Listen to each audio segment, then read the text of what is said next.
suis content d'être là parce que c'est vrai qu'à tout moment qu'on veut venir en France, on est assez coutumier de ces problèmes, quoi.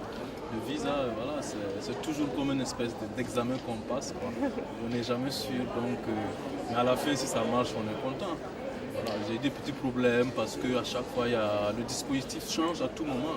Quand on fait une demande, après 2 mois, tu repars à l'ambassade, il y a un nouveau texte qui sort, donc il y a toujours des papiers qu'on te demande, c'est difficile à avoir. Donc, mais finalement, bon, ça s'arrange, je suis là.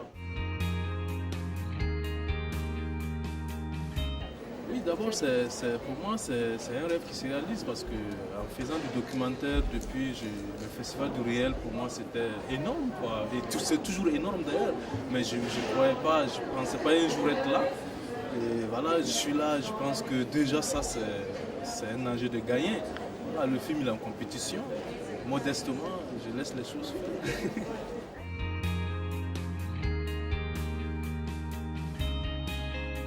Oui, c'est une fierté aussi. Et puis, c'est vrai que Berlin, c'est l'un des plus grands festivals. Et en tant que cinéaste africain, où il y a moins de films qui arrivent en Europe dans des compétitions haut de gamme, moi, j'étais bien content de porter, voilà, de porter entre guillemets l'Afrique énorme sur mes épaules, et notamment le Burkina. Donc, c'est vrai, j'étais content d'être à Berlin, j'ai eu de belles rencontres, le film était très bien accueilli. Et voilà, c'est un sentiment de fierté, un sentiment aussi de confiance, et de vouloir aller plus de l'avant.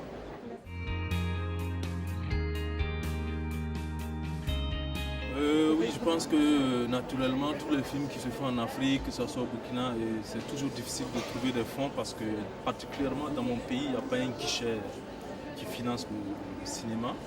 Donc, c'est une espèce de coproduction que j'ai montée avec ma structure qui s'appelle Diam Production et une autre structure française qui s'appelle Cinédoc. Et voilà, donc on a monté une coproduction. Naturellement, je suis technicien, tout l'apport technique, personnellement, j'ai fait le film, je réalise, je filme. L'ingénieur son est mon collaborateur, cofondateur de la société. Donc il faut trouver des alternatives au financement. Et voilà, le film existe, tant mieux, quoi. Mais c'est toujours difficile de faire un film en Afrique, au Burkina.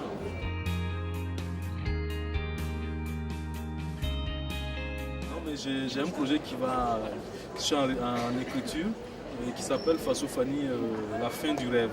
Fasofani, c'est une usine moyenne dans ma ville natale à Kourou qui confectionnait des pailles. Voilà, et qui a été du jour au lendemain fait liquider par un système économique mondial dans la globalisation de l'économie où la Banque mondiale qui finance tous nos pays poser des conditions que l'État se désengage des petites industries ou des secteurs porteurs et qu'on les brade au privé. Et cette usine a été fermée depuis 15 ans et pourtant l'usine a fait partie beaucoup de mon enfance. C'était une fierté de ma ville, j'ai grandi avec cette usine, avec les gens. Donc aujourd'hui je repars un peu à la rencontre de ces gens et aussi à la rencontre de cette usine qui est fermée. Avec un œil justement de poser le regard sur la globalisation de l'économie et comment ça se fait que la Banque mondiale qui décide un programme genre pour remédier l'économie mondiale ou l'économie africaine arrive à avoir une incidence sur une petite ville, sur mon quartier, quoi. Donc c'est un peu remonter de la chaîne, un regard du haut vers le bas.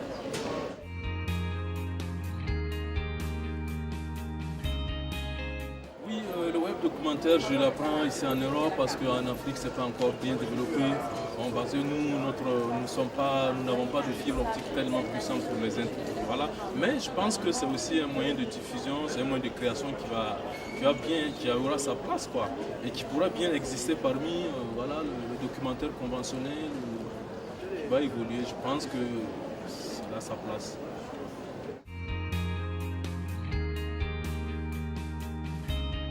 Moi, le conseil que j'ai eu quand je voulais faire le documentaire, une fois j'ai posé la question comment on fait un film, comment on fait un film documentaire. Voilà, celui à qui j'ai posé la question m'a dit le jour que tu auras une histoire à raconter, tu feras un film. Donc je pense que déjà il faut avoir des histoires à raconter et aussi c'est travailler.